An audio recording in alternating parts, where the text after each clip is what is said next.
No ar, programa SAGE Ambiental, transformando empresas em negócios sustentáveis. Olá pessoal, eu sou a Jane Guimarães, bióloga e consultora na empresa SAGE Ambiental. E eu sou Jaqueline Queiroz, engenheira ambiental e consultora também na SAGE Ambiental.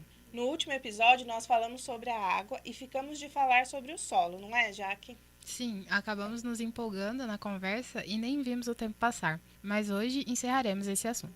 Eu acho que encerrar é difícil, estamos só começando, mas vamos lá. Bom, recapitulando, no nosso terceiro episódio falamos sobre o que é o licenciamento ambiental, quem precisa obter a licença e como a empresa interage com os elementos da natureza que são água, ar e solo. Sim, e se você ainda não ouviu, corre lá que está disponível no Spotify e no canal da JD Rádio Web no YouTube. Ainda no segundo episódio, falamos como pode ser as interações das empresas com o ar e no terceiro episódio falamos sobre a água. E hoje, conforme prometemos, vamos falar um pouco sobre as interações com o solo. Quando falamos de solo, as leis ambientais e principalmente o decreto número 8.468, de 8 de setembro de 1976, foca bastante na deposição de resíduos sólidos, que, se não armazenados corretamente, podem gerar algum tipo de contaminação. Jaque, o resíduo é a mesma coisa que lixo?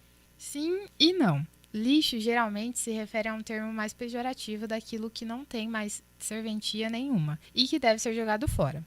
Quando falamos de resíduos, estamos falando de algo que não tem mais serventia para uma determinada atividade, mas que, se bem gerenciado, pode ser usado para gerar outros materiais.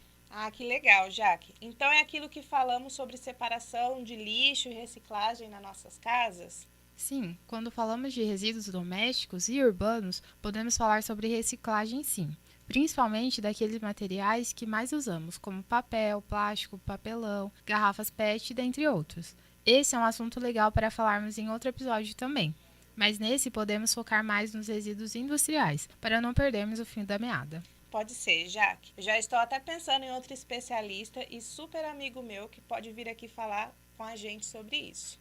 Mas não vou dar spoiler. Mas vamos às indústrias. Fala um pouco pra gente sobre os resíduos industriais. Os resíduos industriais podem ser classificados como perigosos ou não perigosos.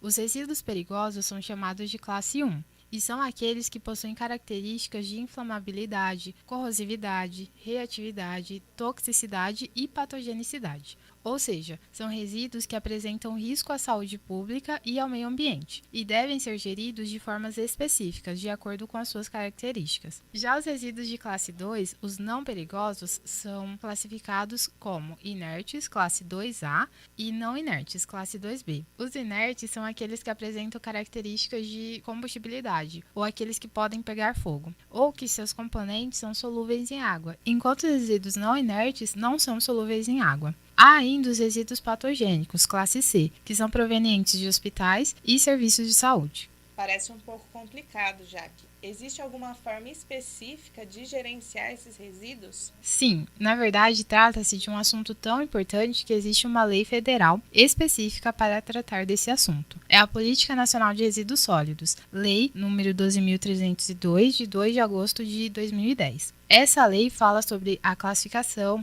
armazenamento, transporte e disposição final desses resíduos, e estabelece que o resíduo gerado é de responsabilidade de seu gerador e de toda a cadeia de destinação. E o que o empresário tem que fazer para controlar esse resíduo? As indústrias devem apresentar o Plano de Gerenciamento de Resíduos Sólidos, o PGRS. Este documento deve ter a caracterização de todos os resíduos gerados no processo produtivo e especificar suas formas de armazenamento, transporte e destinação final, além de prever